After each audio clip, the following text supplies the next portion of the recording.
And we are recording. How y'all doing? This Talking in the Movies. I'm Cody Roberts. We got a special guest host this week. My man Orlando Cooper, aka Coop.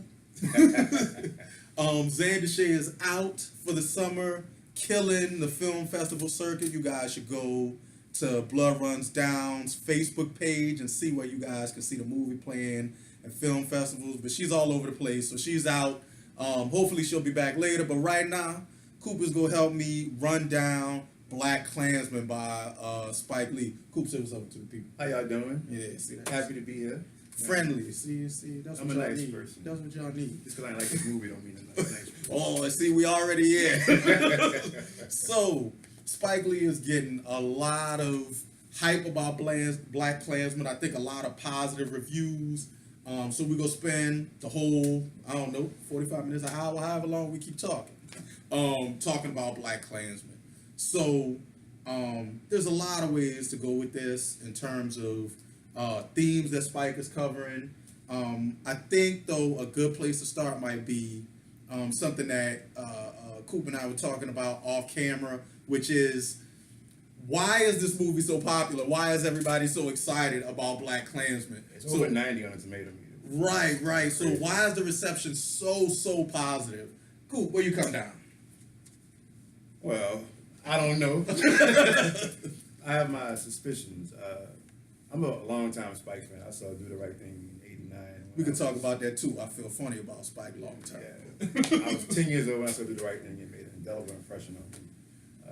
He was one of my favorite filmmakers at a point, and I thought this movie was a turn of form. Everybody told me, 90 tomato me to go see his best movie. I heard something similar, like, "Oh, this is the best thing Spike's done since Malcolm X," like that kind of thing. And when I left the movie, I didn't know why it was so popular. But then I decided that the reason why it's popular is because Spike made the first pop entertainment white nationalist movie. It's a comedy for the most part. Right. It's the kind of film that you can watch and distance yourself from the characters on screen. And it's kind of heated racial climate we're in. He gave us somebody to laugh at, somebody to say, we're not them, white people primarily. Okay. And so I get it from that perspective. But I don't think Spike, I don't know what Spike was trying to say in this movie. Usually he has a very clear theme. And thematically, if not heavy-handed. Yes. Right. So usually I have a sense of what he's trying to say in the movie. With this one, I'm not quite sure. And the things that I think he's trying to say are troubling to me, and we'll talk about that more. But yeah, I think it's popular because it's supposed to be funny, and it gives people somebody to laugh at, and gives people to distance themselves from those people in the day and age when everybody's looking for a way to kind of virtue signal that they're not the problem. Exactly. In terms of race. Yeah. Right. No, I think that's a good observation. I also had a problem with the humor. I think that Spike is not really known for jokes in his movies, like mixing in humor to try to lighten the mood on really heavy topics. Right. He will drag on a film. He's got a reputation for dragging on the most awkward, most hard to deal with parts of a movie, and with no regard for how the audience is feeling, right? Like, if it hurts, let it burn. Like, but they wrote in a lot of humor. There was a lot of laughter in the theater when I saw the movie. Definitely. Which I was surprised at. I think just because I've been, what I've seen with Spike's stuff, I'm not used to people having anything but a kind of heavy reaction to his movie, so it was off-putting. What was your audience? It was mixed.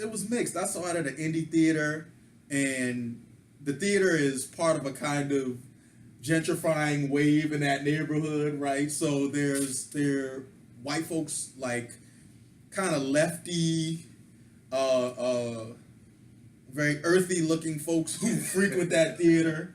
But there's also, it's a traditionally black neighborhood, so there are also black folks too. And I felt like I saw older black folks, and like everything from like 30-somethings to like gray hair 50-somethings, like in the movie. I feel like because this is like, these are people who have been following Spike for 20 years, so they're just kind of on board. But they were laughing too. Like, they thought it was humorous. It wasn't just, I didn't sense a racial divide in the humor, right? Like, folks thought it was funny.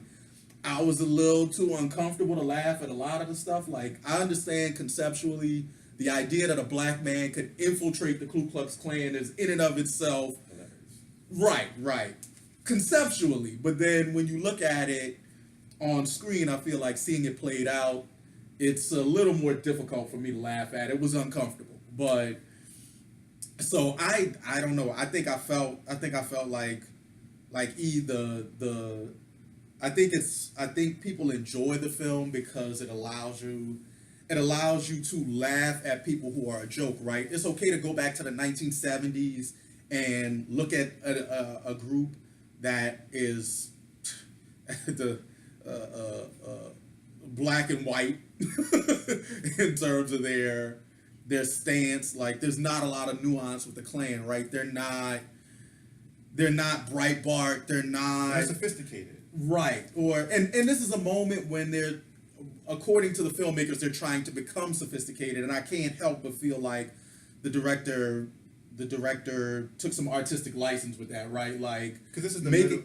Go ahead. I said this is the middle of the Southern strategy, where Nixon and the right wing had made a concerted effort to tie the language of race to states' rights and those other kind of euphemistic terms that had nothing to do with explicitly race. But that suggests that Spike was right? That this is a moment where the Klan is trying to become respectable. Like, I thought that was a hell of a coincidence, though. Like, especially given the parallels that Spike is very obviously trying to draw to the postmodern, the contemporary political moment and political climate and that sort of thing. So I thought that was a little convenient. I don't know that it's incorrect, right? I mean, I don't know enough about Star Wars backstory to know whether or not how accurate that was. I haven't read his bio because the book's been out for years apparently. Like, this is not new. Yeah, the book's been out for maybe a decade or two. Right, and it's been kicked around Hollywood for a bunch of years.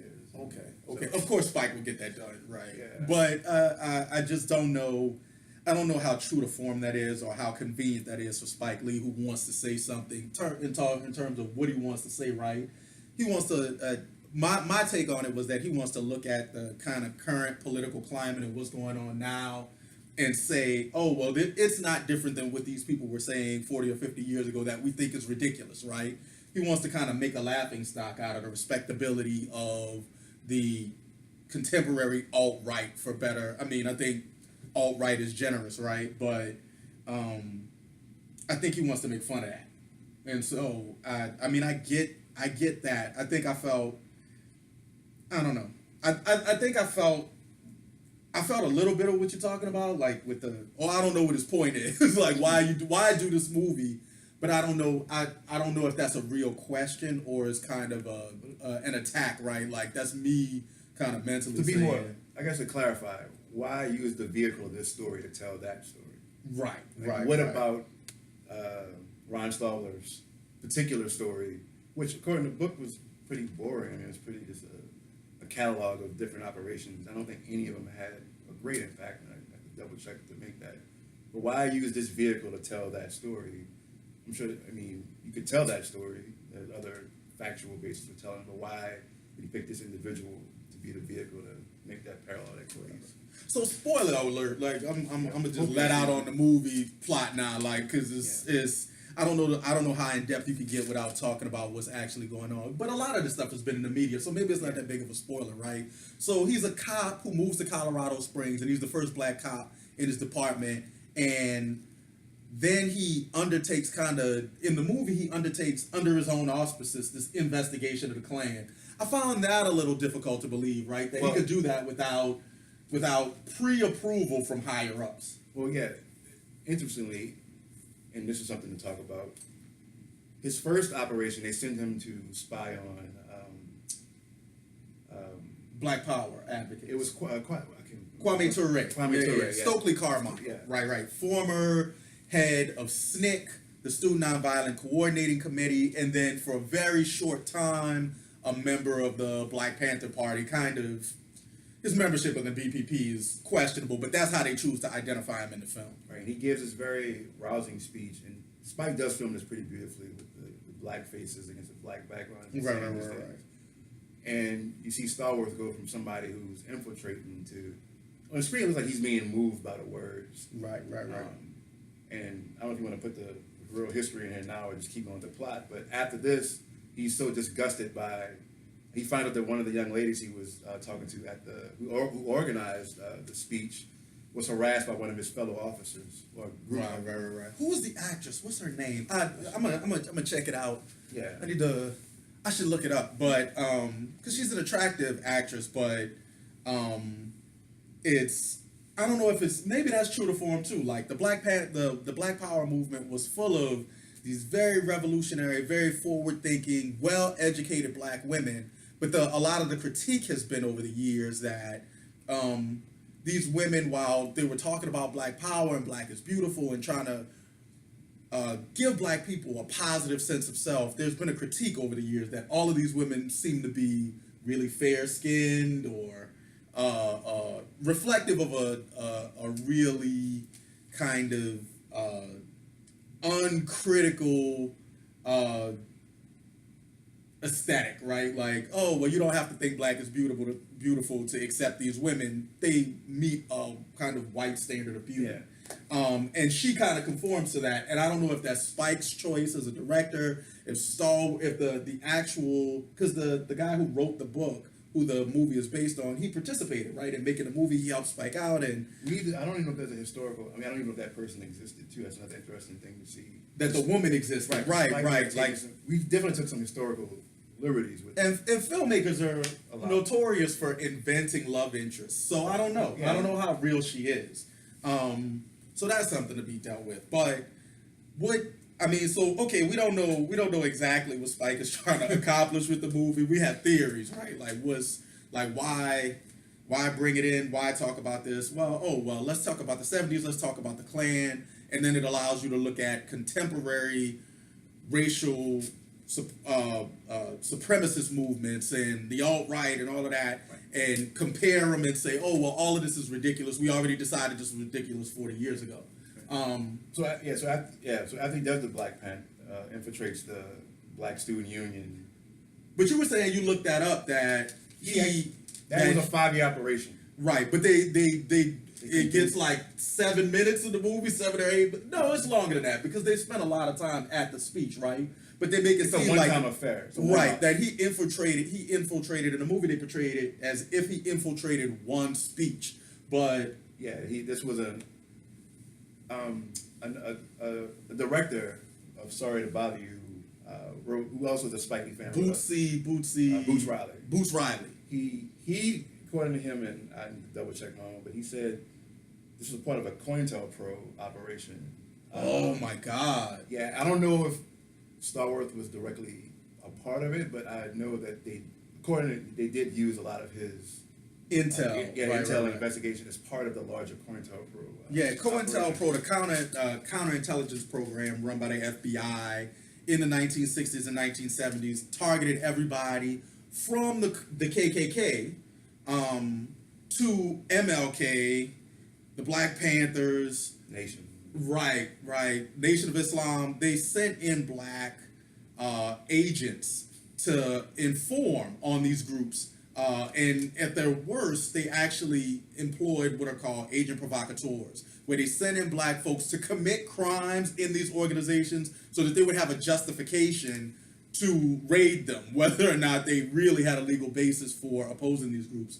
But that then begs the question, so it's a lot easier to sympathize with a character who you're not thinking of as an undercover agent for one of the most damaging programs in FBI history, a program that tried to get MLK to commit suicide, of all things. Yes. Okay, that's problematic. Yeah, so that Spike has chosen this guy as a subject, that's problematic. Okay. So we skirt over that right into, he looks in the paper and he sees an ad for the Klan. And to Cody's point, so all of a sudden he's running his own operations. He convinces one of the senior agents, apparently, played by Adam Driver. I don't remember the character's name. Yeah, I can't remember his real name. He Flip something or other. Yeah. His nickname is Flip. Right. Who's a Jewish character, but he's not living as a Jewish. Right. He's not religious, and he's not representing himself in public as Jewish. They there's a moment in the film where Star Wars character says, "Oh well, black folks have been doing this for years. Light-skinned black folks have been passing for white. That's what you're doing, passing for white." And then there's a later moment in the film where the Jewish guy kind of acknowledges that, yes, in a way, I've been passing for white. Yeah. So, so he infiltrates the Klan, and there are some harried moments. As he gets deeper into the Klan, one of the Klan members, one of the more extreme, because that's interesting, Spike does present a more sympathetic Klan person. There's one guy who just likes to hang out and drink beers. There's an obvious buffoon character. And Wait. So who's the sympathetic Klansman? The one who he first meets. I didn't have no sympathy. No, I'm sorry. Okay, so there was the... There are more and less extreme, yes, right? There's one who's very... that's a bit... Yes. So there are kind of wings at this point. There are characters that kind of stand in for where the Klan is, right? Yes. There's this kind of backwater, illiterate, angry, violent member of the Klan, but then the leader, chapter is headed by a Klansman who's very on board with David Duke's attempts to mainstream the Klan and make them more respectable. Again, I didn't find him sympathetic. I'm sorry. But okay, that's less virulent. Less virulent. Yes, I knew I'd find him. He's racism light. He's diet racism. Okay. You know, it's like more like a hunting club or a beer drinking. Right. Thing. But the other guy definitely wants to escalate. Right. And they fixate on Star Wars. I don't want to call it Star Wars, but the Black Student Union leader, the young woman, who's organizing all of these speakers to come into town. Right. And there's a plot around her. Yeah, so the movie starts out with him trying to infiltrate the speech by Kwame Ture, a.k.a. Stokely Carmichael, and she's supposedly the organizer who brought it together. Yes. And then the film kind of climaxes toward the end with her bringing another speaker in who's a fictional character who's played by a real-life civil rights activist, Harry Belafonte. Yeah. And then they get wind of this kind of ridiculous plot to put C4 in her mailbox. Right. Star Wars rushes over to save the damsel in distress. Right. But he's stopped by his own police force who don't believe he's actually an undercover cop. Right. And they beat him. They beat him a little bit, and they won't listen to him. Then the Jewish character leaves the Klan meeting that he's infiltrated, where he's gotten his robes. We got to talk about specific scenes. But Right. He follows Star Wars because he knows he's in trouble. He convinces the cops that, hey, I'm undercover. As the Klan come to see, they want to watch the young woman be blown up. Mm-hmm. The plan has been thwarted. The C4 is under the car, and when her car blows up when she's not in it. Right. Wait. The C4 fell under her car, Under her car. But when they drive by her car and press the detonator, so the bad guys get blown up too? Yeah, you sure? I'm positive because because they make the point of saying, those guys won't be troubling us. Right. And he's the more extreme. He was the virulent Klansman, and that's convenient. I don't think I realized that he died in the explosion. It's not clear from the movie, but they do have a line. After the fact saying, we got him. Well, and this is where the movie becomes problematic for a different set of reasons, right? Regardless of what the filmmaker's trying to say, this has gotten really convenient, right? And you've taken some artistic license because you said you read that the bomb didn't really exist. There was really no bomb threat. That plot never existed. Right. The idea that they get the bomb from a military, from somebody who's a friend of the Klan, who's in the military. And I think what the director is trying to say, what Spike is trying to say is, these Klan sympathizers are everywhere in all these different parts of government. And I understand that message. Right. I understand that message, but in order to do that, he invents this bomb plot, right? Which I think is him reading the contemporary moment where people are afraid of terrorism back into the 1970s. And, there were terrorists in the 1970s. There were white terrorists, but they were liberal. They were lefties. And they were lefties, like the Weather Underground, who blew up office buildings and stuff like that. The folks who raided the federal building and eventually produced the Pentagon Papers. These folks are leftists. They're not Klansmen. So Spike trying to read that kind of violence back onto this chapter of the Klan is unnecessary because the Klan has been violent through most of their history. Like, they have their own violence and lynchings and attacks on public figures. We're a terror organization. Right. They have their own brand of terrorism. So trying to put a contemporary kind of terrorist face on a 1970s terrorist organization struck me as unnecessary artistic license, which just makes it hard for you to take the plot seriously. Right. And then the first of 3 endings is very Lord of the Rings, right? Yeah, very, very Lord. We cut to them in Ron in a bar with his girlfriend now, I believe, or his partner, and they're and one of the racist cops who harassed her early in the movie comes in, right, and he's drunk, and he begins harassing her again, and you're watching like, why is he just letting this cop, feel on his girl and intimidate her? And I believe he confesses to a couple of crimes. And then he admits to having stopped her without cause when she was driving Kwame Ture to the airport after the speech. And killing she admits to. Does he admit to killing? No. He doesn't admit to shooting the black guy. He says, He said I've been keeping black people in Colorado Springs in line for years.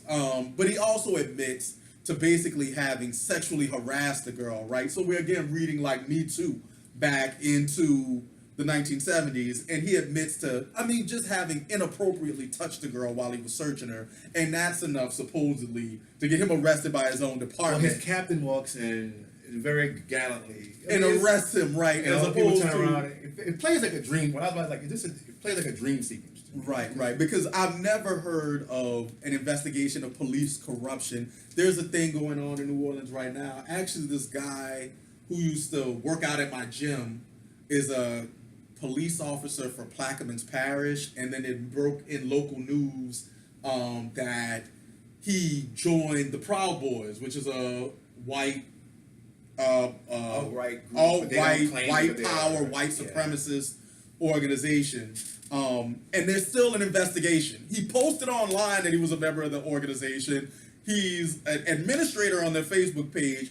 But the sheriff's department, the police department's response was, we have to investigate. They didn't walk in and arrest the guy because he was on Facebook doing white supremacy. So the notion that they would run a sting operation to catch one of their own guys and then immediately arrest him struck me as also and all the cops in the bar, they applaud when he's arrested. Right. So the thin blue line, it breaks down immediately, and I'm not aware of any instances. On behalf of a woman who everybody considers a radical black separatist leftist.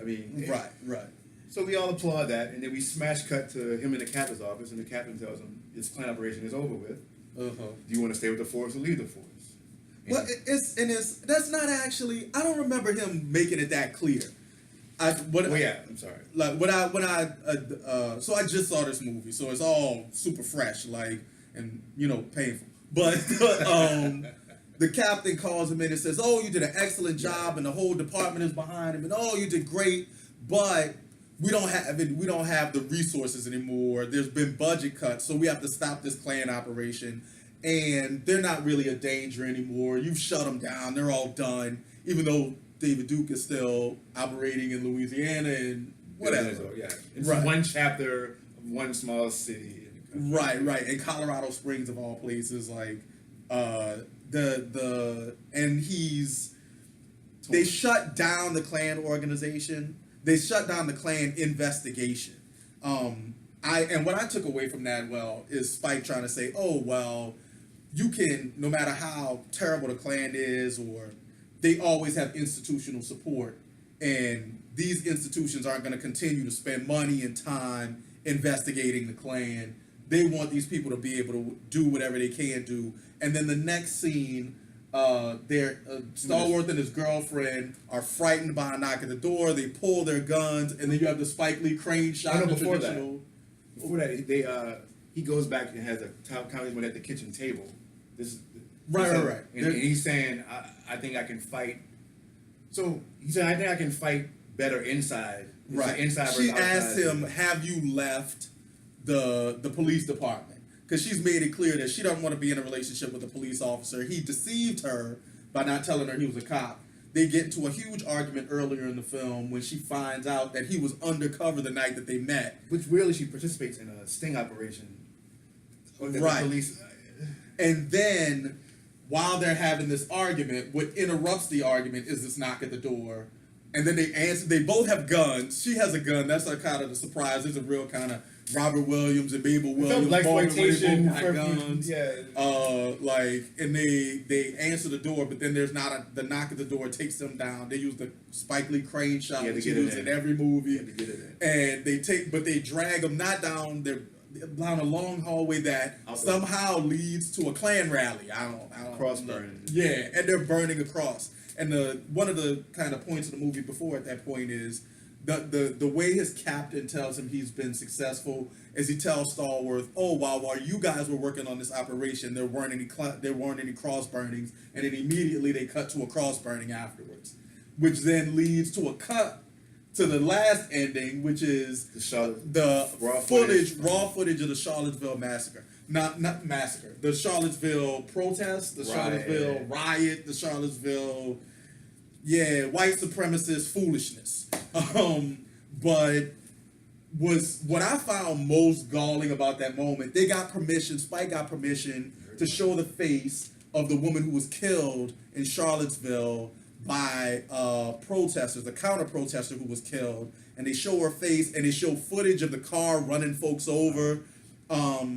But what I found most galling about this is that one of the positive things that came out of Charlottesville was that folks were identified on camera participating in this protest, and they lost their jobs and they were ostracized by their communities. But Spike Lee, for some reason, blacks out their faces. He puts black bars in front of their eyes so that they perceivably can't be identified. Now, this footage is perceivably public domain, right? You were in a public space at a public protest. You don't have any right to privacy. It's really complicated because I read a story that he sought permission to use I don't know all the copyright, but his production company sought permission to use their faces. Okay. He wasn't granted that permission. Right. So he just used it anyway, but they think he did the black bars. Right. I don't know. And I just don't know that you need permission to use footage that's public domain. Once you appear at a public protest, you can't say, "Oh, I don't want to appear in this footage." Right. I can understand you saying you don't want to appear in a film, but if the footage is public domain, then I don't know that they have a right to legal privacy. So, shielding these people seems somehow wrong. Like that you would be protecting the identity of white supremacists while you're perceivably trying to make a statement about the problems with contemporary white supremacy. I just didn't understand that. It struck me as. How did that third ending strike you? I mean, we talk about the humor in the movie, right? And to be honest, like the movie didn't feel like it had any real stakes to it. Okay. And so it goes from this kind of low stakes, making fun of white nationalist Klan members, into this, real raw footage of something that's still an open wound from people in society. I didn't get it was an abrupt tonal shift for me, and I didn't get that. I didn't get the tonal shift. I actually thought the cut to and maybe it helped that I knew it was coming. Like I had seen Spike talking in interviews about cutting to that footage and using that footage as the end of the film, so I wasn't shocked. That maybe helps.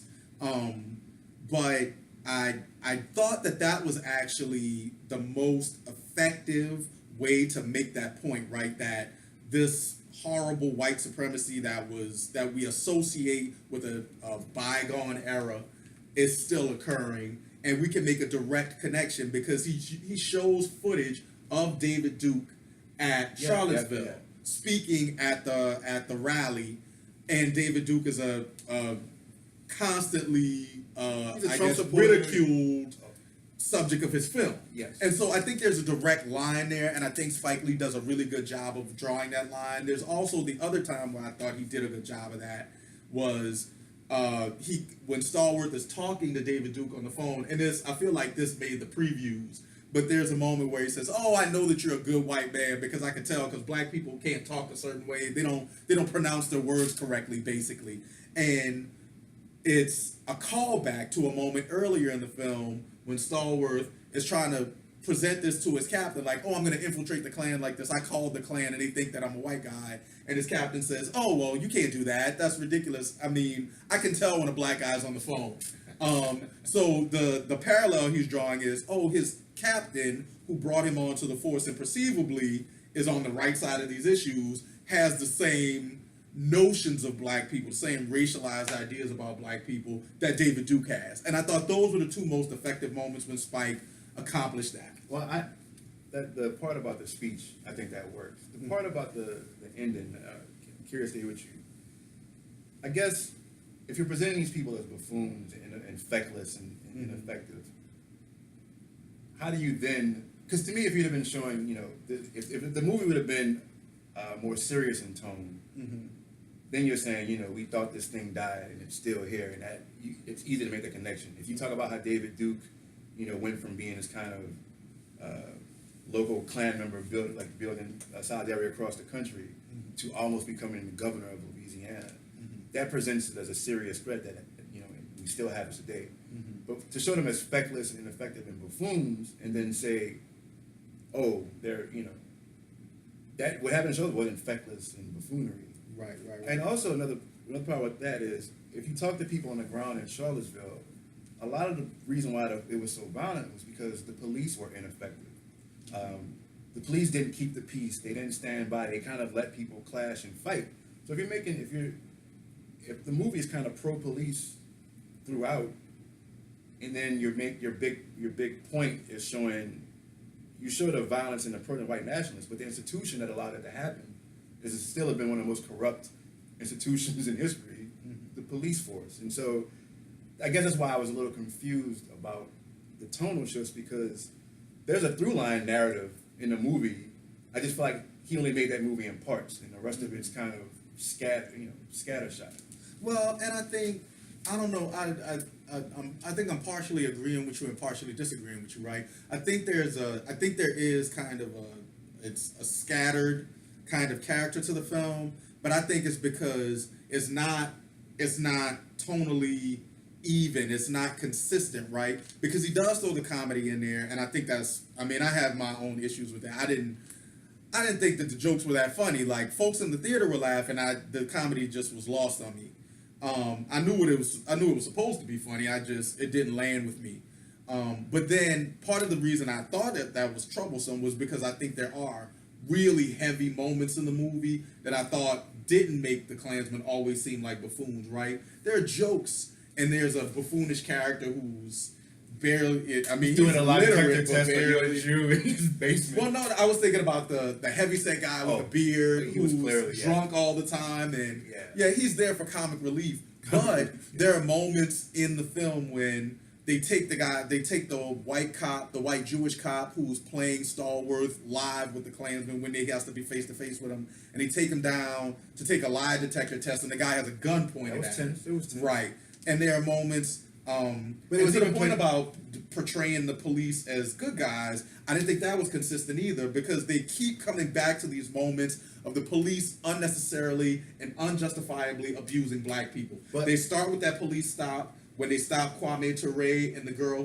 who's Stallworth's love interest, and they're just abusive. Then there's the police scene at the end where Stallworth is trying to stop the bombing, and then the police attack him, and they not only arrest him, but they physically attack him for no reason, even though he's told them, I'm a police officer, I have my badge in my pocket. They ignore him and begin beating him. So there's a repeated, consistent's the wrong word, but there's a repeated indictment of police abuse of black people at the same time that the cops are heroes of the story. Right, but I guess, and I agree, that's why because he chose to make one police villain the kind of face of that police corruption. Right. And like I say, when they take that guy away, his fellow officers are cheering and you were complaining that it's kind of the bad apple defense, right? Like, there's this one cartoonishly racist cop, or maybe even three, right? Who's shot a black kid unnecessarily, again drawing parallels to the modern moment, right? Oh, well, he's a bad guy because he shot an unarmed black kid that he said had a gun who didn't have a gun. Right. Which, again, that smells like artistic license. I'm not sure, but it smells like artistic It license. happens, but right. I mean, Right, but did it happen at this moment? Did it happen in Star Wars department? Was it something he had a problem with when he was there? That strikes me as a little convenient.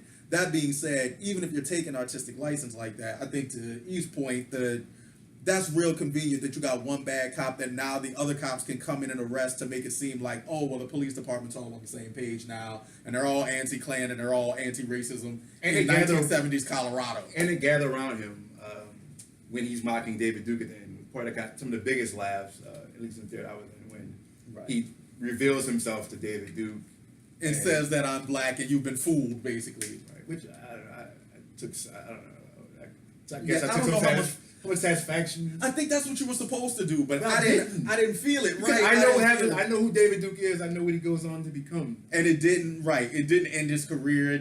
It was embarrassing. He turned out to be wrong, but I think we're all comfortable with the notion that Klansmen are wrong. Now, I don't think Spike needed to make that point. Like, so yeah, no, I get it. I felt empty about that too. Like, yeah. So where do we come down? What about positive stuff to say about this movie? Because now we sound like we two black dudes just ripping it on Spike. And we could talk about, I want to talk about that. Well, let's talk about that. Let's talk about Spike's trajectory Well, and one thing I do good want to things speak we about do in this movie. Yeah. I don't know how you felt. So there's the juxtaposition between when the Adam Driver's character is being inducted into the Klan. Mm-hmm.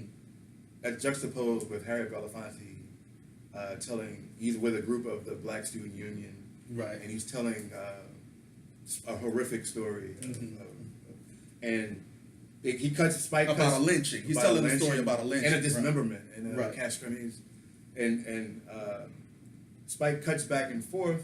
They're watching Birth of a Nation. Belafonte's telling the story, and I thought that was one of the most effective parts of the movie. Really? But here's my question though: at both of those, that scene ends with the Klan members yelling "White Power," Right. and then the student union kids yelling "Black Power." Right. And to me, what was I'm bashing it again. That scene to me was really affecting. Having finally tell that story, and I'm riveted by the story and cutting to these.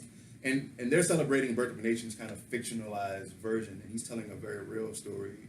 And their power is based on lies and propaganda, and Black power can be based on the idea of like taking back basic human dignity.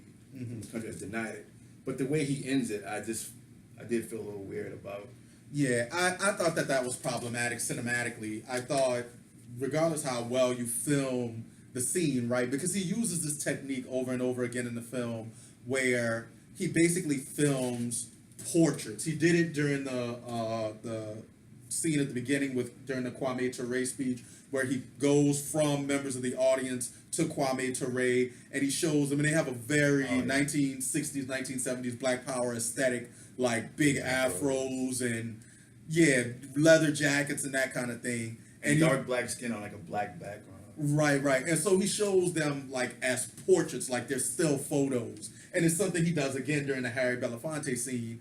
My problem with that is by juxtaposing it, it's not clear to me at all that he's drawing a distinction between the racial politics of Black Power and the racial politics of the Klan. And I think it's very easy to look at that and view it as him drawing parallels and saying, oh, these people are talking about hate and these are people are talking about it visually comes off like the Donald Trump statement, right? Like, there are problems on both sides. And I think without being clear, I mean, Spike's old, but he ain't that old. Like, he's not old enough to be conservative about Black Power, right? Like, he was the director of Black Power. Like, he brought Public Enemy out during Do the Right Thing, and they marched in the streets. And so he can't possibly feel like those things are parallel, but that's the way it's filmed, which I think is really problematic, especially when you assume that most of your audience is going to be white. I thought that was a mistake. I don't know that I don't know that he can justify that. You think the story that Belafonte tells, though, I think you make a good point. I think you make a good point that when you listen to the substance of what they're saying, the Klan is excited and rooting for Birth of a Nation, whereas the Black audience is horrified at this very graphic tale of a lynching. But I don't know that your audience is going to get past what's happening cinematically.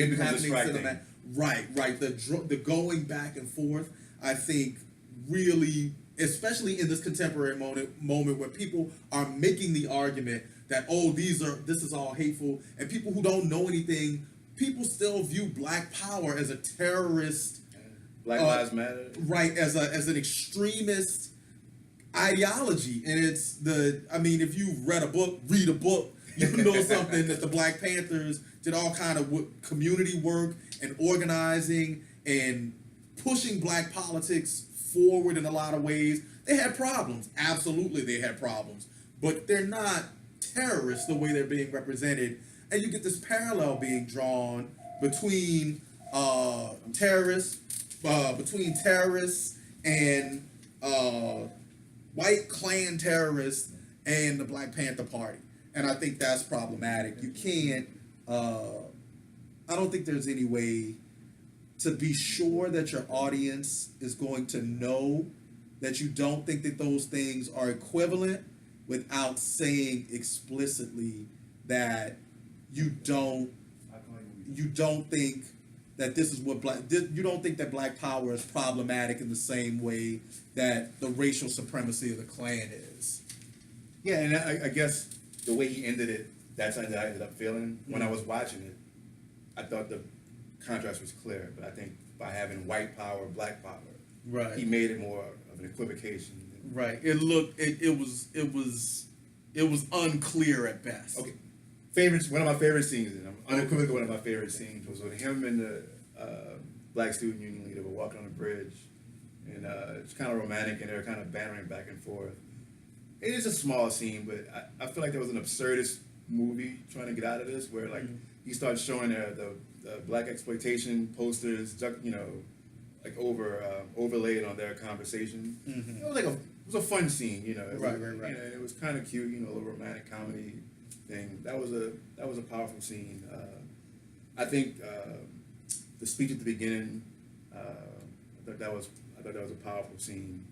I like some of the conversations he had with Adam Driver's character about race and identity, about like you have skin in this game too. Mm-hmm. And it was a real small reference, and there was some clever things too that Spike did. I don't know, in his initial interview they mentioned Jackie Robinson. Right. Saying, yo, you're gonna be the Jackie Robinson of this department. Depending on how you feel on the idea that one Black man can change the entire tenor of a racist institution, it's rotten to its core. It was a clever reference that kind of set the stage. It kind of set, the theme for who Ron Stallworth would function as in this movie. It's a very positive depiction of him, right? To compare him to Jackie Robinson. Right. Yeah, I mean, like I said, it's not that I don't think there's anything good in the movie, right? I wasn't as attached to the speech at the beginning. That didn't really, it didn't move me. I felt like the actor didn't do Stokely Carmichael justice. Like, if you've seen video footage of Stokely Carmichael speaking, whether or not you agree with Stokely, I think Stokely has some issues, but I guess the actor doesn't do justice to that. The speech, I guess it wasn't, the substance of the speech I didn't think was particularly powerful. I've heard much better. It just felt like one of the few moments in the movie where, like, if you didn't know anything about this, Spike just let the words come. It was unjudging. It was unjudging. What I thought was really good was his, again, coming back to the police brutality over and over again. Because if you're trying to make a film that has a message for a contemporary audience, that is a pertinent message at this historical moment. I thought that was really good, and he didn't let it go. He kept coming back to it. And yes, it was the bad apple cop at the beginning, but then it was the other cops at the end, and his white friend had to come and save him. His white Jewish friend had to come save him because they just assumed that a Black guy attacking a white woman or arresting a white woman or subduing a white woman was a threat. And she yells rape, like in a crazy Klan historical parallel, right? White woman yelling rape to impugn a Black man. I thought that was really well done. Do you know that Jordan Peele produced this movie? Oh my God. So they repurposed it into Get Out. Okay. I just thought about that. Jordan Peele's a producer on the movie. I didn't like Get Out, but we're going to table that for a second.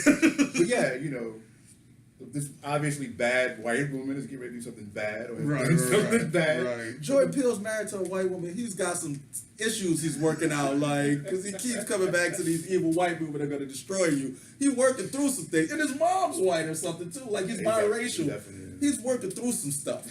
But, yeah, the cops pull up, and I'm like, oh, boy. So I thought Spike did that well. Again, I thought the parallel he drew between the white police captain and David Duke, the audible parallel, was good.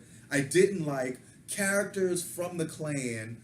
He puts the words of Trump supporters into their mouths. Like they say, "Make America Great Again." And what was the other thing? The other Trump rhetoric that they kept repeating. It was something really well known. But the Klansmen are using Trump's rhetoric. But then it was like, could you ever see David Duke becoming president of the United States? Right. And he draws that parallel, and the issue becomes mutual over the head with it. Right. I thought that was way too heavy-handed. I thought the footage at the end of David Duke and the footage of the Charlottesville massacre did that much better. I thought the other like references were way too heavy-handed.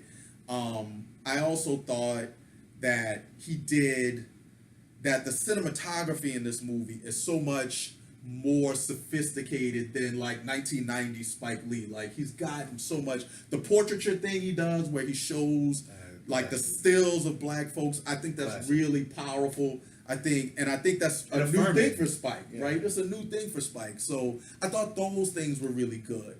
But the kind of overall, like, I don't think I enjoyed this movie as much as other people did. But that being said, we're on opposite sides of this line. We've been arguing about Spike Lee for decades, and he's always loved Spike, and I've always been a little judgy about Spike. Spike's got classics, right, that you can't mess with. Like, I don't love Do the Right Thing. I don't love She's Gotta Have It. Like, but I love School Days.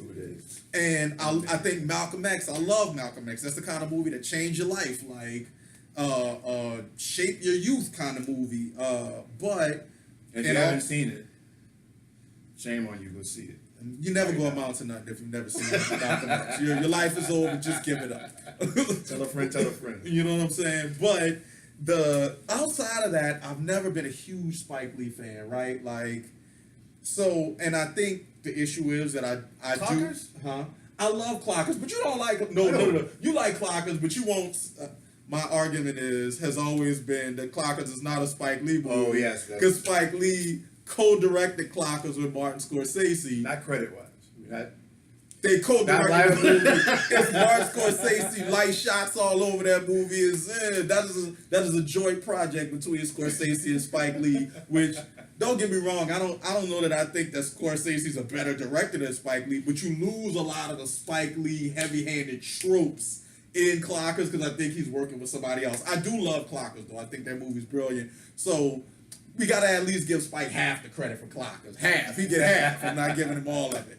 But, so, in the trajectory of Spike's career, where do we put Blackkklansman? Well, you haven't seen, what's the last, have you seen Chirac?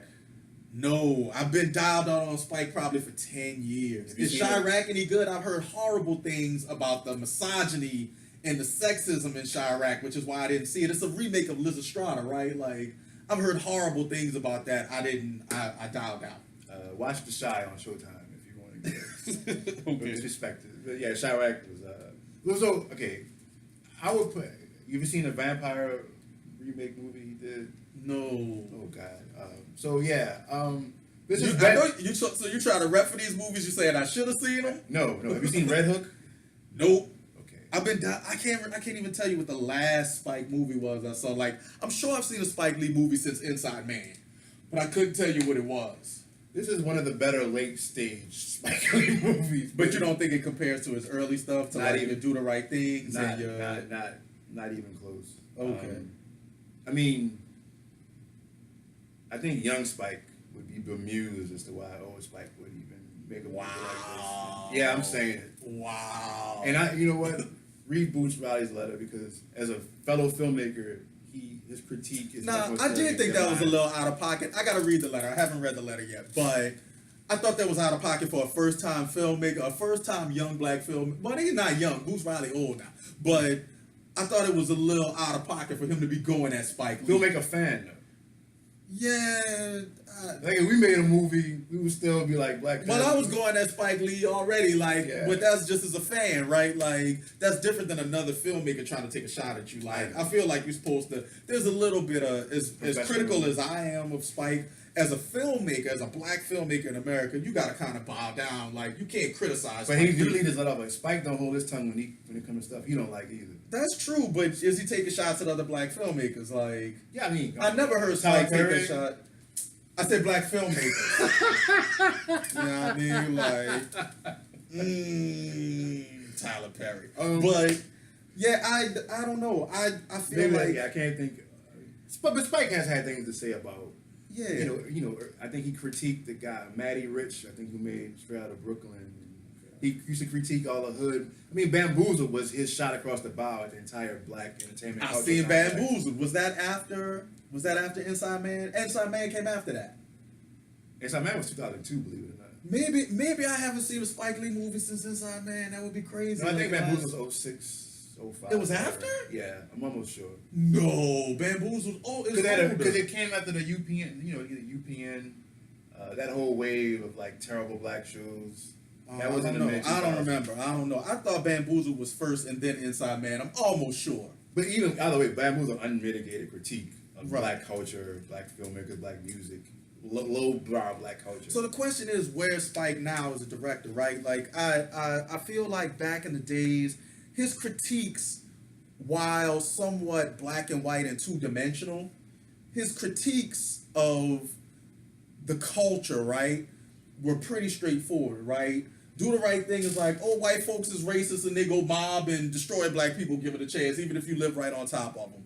There's a gentrification critique in there now, which has more relevance now. That's crazy. Yeah, I 89. hadn't even thought about that. It's Brooklyn. Yeah. It's Brooklyn. Yeah, that's crazy.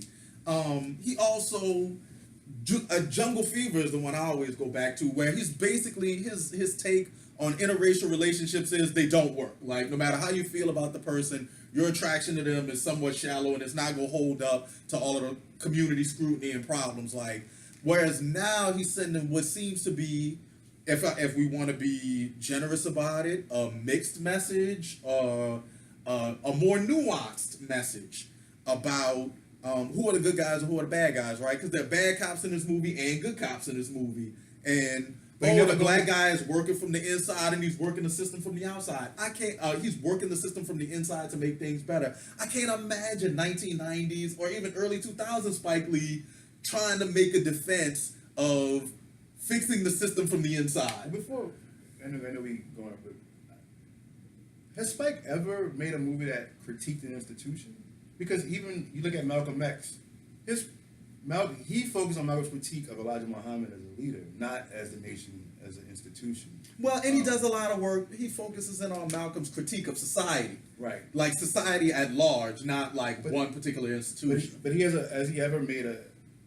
Because I mean, he may not be a person that thinks that institutions can be rotten or corrupt. I'm trying to think. He's much more of a cultural filmmaker, right? He wants to talk about what's wrong with the culture as opposed to what's wrong with institutions. I think it's a very postmodern, millennial notion of racism that you need to think about it as in terms of institutions as opposed to in terms of cultural problems. Like, is America racist? That's always been Spike's critique, right? America is racist. That's always been his issue. And sometimes, like with School Days, he wants to say, oh, well, that racism rubs off on black people, and black people treat each other this way. And sometimes he wants to say, oh, look, your society is racist, and that's why they go lead a mob in the Son of Sam, and they go burn up your neighborhood. Like Son of Sam. Son of Sam killer. Son of Sam killer. Yeah. Oh wait, that was Spike Lee? That was Spike Lee. Son of Sam? Spike Lee. That's the worst movie ever. That movie's terrible. Oh my god. Like, I was still riding for Spike then. So. But all that being said, I'm sorry. That is one of the worst movie going experiences of my life, and I saw it in my house. Like, I almost boycotted my house after I saw that movie. It was terrible. So you saying this is good late Spike, but it doesn't compare to early Spike. I think I would agree that it doesn't sit up there with early Spike Lee movies. I don't know that I can compare it fairly to late Spike, because I think the last Spike Lee movies I saw were in the early 2000s. I can't remember something I've seen that he's done in the last 10 years. Sweet boy, I've seen a lot of them. And he's done like 3 or 4 movies in the last 10 years. It's like Woody Allen, he puts out maybe one a year, one every 2 years. Right. So I can't fairly critique it in that vein. So, final kind of word, would you recommend that people see this movie?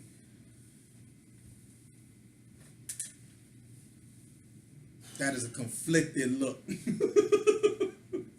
Part of me is like the need for black films to do well, to see more black films. Right. But this movie's already been successful. Right. And I know why. So, see it on video, stream it. It's not an essential movie by any stretch of the imagination. Right. In fact, the reason why, like I said earlier, it's so popular because as a piece of entertainment, it hits all the marks. It's funny. It tells an engaging story. And it lets you feel good, right? Yeah, it's a good guy and a bad guy. And then it hits you with some pathos and some white guilt at the end. So you're like, oh, yeah, it's still happening. It's sad. But I wouldn't be out there. So it's hard for me to recommend, but it's not the worst Spike Lee movie I've ever seen. And that's quite a bar. It's not the worst Spike Lee movie I've ever seen. If you're a Spike Lee fan, you should see it. It's better than the stuff he's been putting out. I'm gonna say, like, if you're already a Spike Lee fan and you've been disappointed in his last few movies, you should see this one. It's one of the better movies he's done in the last few years, definitely. Well, I'm not a Spike Lee fan. Spike Lee has movies that I absolutely love, that I think are brilliant. Again, Clockers, Malcolm X, School Days. I love those movies. I think they're brilliant. And I think they're the best of Spike Lee, and I think they're the reason he has the kind of reputation he has. That being said, I'm not married to Spike as a filmmaker. When he make junk and I think it's junk, I say it's junk. Spike Lee, like, this is obviously, because Son of Sam is the worst Spike Lee movie I've ever seen. This is not the worst Spike Lee movie I've ever seen. But I don't think you need to see it. If you do, it's not going to cost you anything, right? It's not a movie that I would say is terrible. Don't see it under any circumstances. Like, but if you don't see it, it's not going to cost you nothing. I wouldn't spend the dough. Like, to his point, if you see it on video later, fine. Like, it's going to hit the streaming services. You know it's going to be on Netflix or Hulu or whatever streaming service you like. I wouldn't spend the dough to go see it at the movies. I don't know that Spike don't need the money. 40 Acres and a Mule is doing fine. And I think supporting this movie just says that these kind of problematic views on race are good enough, right? Like, let's make movies that say something about race, even if what they say is an issue, is problematic. So I would say skip it. And I'd be remiss if I didn't say that Spike, there's also some gender problems. He takes this ostensibly strong black woman and he's turning her into a damsel in distress. Oh. And maybe we'd have had, if your primary host if Xander Shea was here, she I'm sure she'd have something to say about that, right? Yeah, I should have touched on it more, but I gotta say yes. So. See, that's what happened when everybody doing your movie reviews is a penis. Is what it is. But I am recognizing that there's a gender problem in this movie. Right.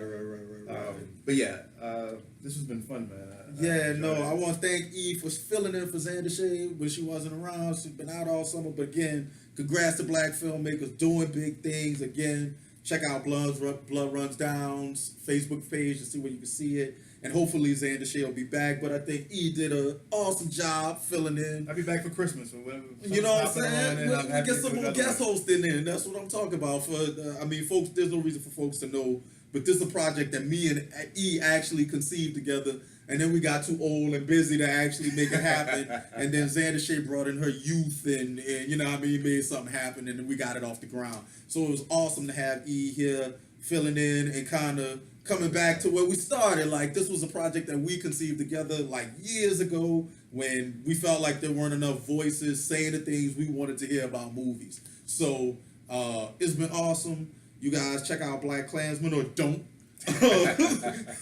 And we'll see you next time at Talking in the Movies. By all means, comment, share. We on YouTube now. Check us out on our Facebook page. Twitter, don't blow my mentions up too much, but I'm on Twitter at my name of Londo Cooper. Oh, see, I'm not on Twitter. Don't look for me there.